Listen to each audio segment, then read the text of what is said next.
Hi అండి, అందరు ఎలా ఉన్నారు? బాగున్నారా? మనం ఈ మధ్యకాలంలో డాక్టర్ దగ్గరికి వెళ్ళినా, మన హెల్త్ గురించి అయినా, మనం డైటింగ్ చేయాలన్నా, దేని గురించి అయినా కానీ సరే రొట్టె తినమని అంటున్నారు. రొట్టె తింటే మంచిది కదండి, హెల్త్కి మంచిది. తినమని చెప్పడం కాదు, మనం తినడం కూడా మంచిది. అలానే రోజు చపాతీ కూడా తినలేం కాబట్టి ఈ విధంగా మనం ట్రై చేస్తే జొన్న రొట్టె మంచిది కదండి హెల్త్కు. అందుకని అచ్చంగా జొన్న పిండితో చాలామందికి రాదు, చాలామందికి కదా, నాకు కూడా అచ్చంగా జొన్న రొట్టెతో రాదండి. అందుకని నేనేం చేస్తాను అంటే, ఒక కప్పు గోధుమ పిండి, 1.5 కప్పు, ఫస్ట్లో ఏంటంటే సమానంగా ఒక అరకప్పు జొన్నపిండి, కప్పు గోధుమ పిండి వేసేదాన్ని. అలా వేసుకుంటూ అలవాటు చేసుకుంటూ వచ్చానండి, కర్రతో సాదుకుంటూ వచ్చేదాన్ని.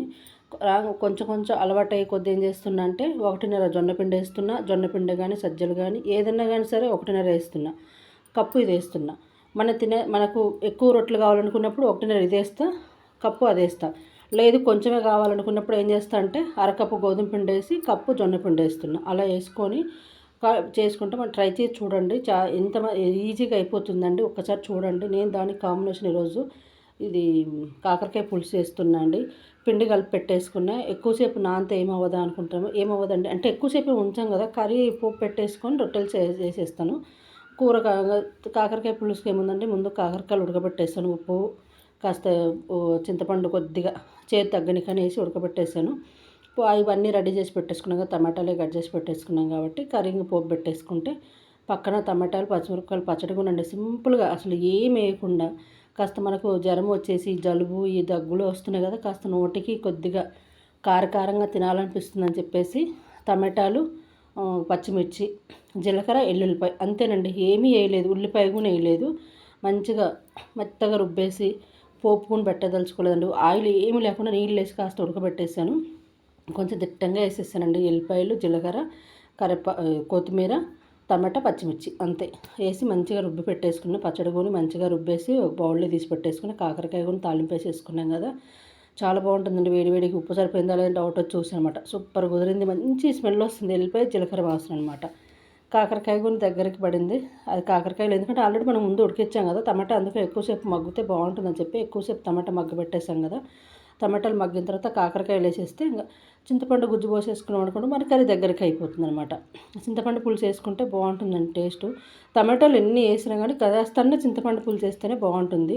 అందులో చేదు కాబట్టి కొద్దిగా ఎక్కువ వేసుకుంటే బాగుంటుంది. నేనైతే ఎక్కువనే వేసాను, కొంచెము మంచిగా తగినంత కారం, ఎందుకంటే కారం కాస్త ఎక్కువనే పడుతుందండి. ఎందుకంటే పులుసు ఎక్కువ వేస్తాం కాబట్టి కొద్దిగా మనకు చేదు ఉంటుంది. చేదు కోసం పులుపు ఎక్కువ వేస్తాం కాబట్టి పులుపు తగ్గాలంటే కాస్త కారం ఎక్కువ వేసుకుంటే బాగుంటుంది. ఘాటుగా బాగుంటుందండి, చాలా మంచిగా. అసలు ఈ కాకరకాయ పులుసు ఈ రోజు కంటే రేపు చాలా బాగుంటుందండి, అసలు సూపర్ ఉంటుంది. కర్రీ మొత్తం అంత దగ్గరికి పట్టింది కాబట్టి ఆ లోపల మనం రొట్టెలు ట్రై చేస్తున్నాను నేను. ఈరోజు ఏంటంటే, రోజు నేను కర్రతో సాతున్నా, ఈరోజు చేత కొట్టి చూపిద్దామని చూస్తున్నా, ట్రై చేస్తా. మొన్న ఒకరోజు చేస్తే బాగానే వచ్చింది, ఈరోజు కూడా ట్రై చేద్దామని చూస్తున్నా. కానీ వస్తుందండి, మనం ఓపికగా చేసిన రోజు బాగా వస్తుంది, అడవుడిగా అయితే రాదు. కాస్త జాగ్రత్తగా చేస్తే అలవాటు అయిపోతే ఏం కాదండి, మంచిగా వస్తుంది. మంచిగా మరి మనకు పెద్దగా అక్కర్లేదు. నేను ఫస్ట్లో అయితే చపాతీ కంటే చిన్న సైజే చేసుకునేదాన్ని. ఇప్పుడు కాస్త అలవాటు అయిపోయింది కాబట్టి ఏం కాదు. ఒక్కోసారి తీసేటప్పుడు మనకి ఇరిగిపోతుంది కదా, అప్పుడు మనం పెన్నెం మీద వేసినాక కొని కాస్త పెన్నెం సిమ్లో పెట్టేసుకొని అలా చెక్ చేసుకోవచ్చు అనమాట. ఏం కాదండి, 1, 2, 3 సార్లు చేసుకుంటే ఈజీగా వచ్చేస్తుంది.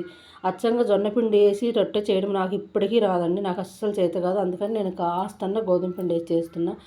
ఏదో అదైనా కాస్త బెటరే కదా అని చెప్పేసి, ఒక పూట సజ్జ రొట్టె, ఒక పూట ఇది అట్లా తీసుకుంటే బాగుంటుంది కదా అని ఒకరోజు సజ్జ రొట్టె, ఒకరోజు ఇది అనమాట. కూర కూడా దగ్గరికి అయిపోయింది కదా, లాస్ట్లో కాస్త ఎల్లిపాయ, ధనియాలు దంచిన కారపొడి వేసేసి, ధనియాలు ఎల్లిపాయ కలిపి దంచి ధనియాల పొడి వేసేసి కాస్త బెల్లం ముక్క వేసేసి స్టవ్ కట్టేసుకున్నాండి. కర్రీ కూడా అయిపోయింది, కూర అయిపోయింది కాబట్టి ఇప్పుడు రొట్టె ఇందాక చేత కొట్టిని చూపించాను కదా, ఇప్పుడు కర్రతో చూపిస్తా చూడండి. కర్రతో నాకు ఈరోజు కర్ర కంటే చేతనే బాగా వస్తుంది, ఈజీగా వస్తుంది, పల్చగా వస్తుంది. కర్రతో మాత్రం ఏదో చుట్టుకున్నట్టు అయిపోతుంది, చేతి మాత్రం భలే తిరుగుతుంది అనమాట, బాగుంది. చక్కగా ఇంకా రేపటి నుంచి చేస్తే కర్రతోనే చేద్దామని కర్రగా పెట్టకుండా చేత చేద్దామని చూస్తున్నా. ఏమో ట్రై చేయాలి, ఎలా అవుతుందో తెలియదు కదా.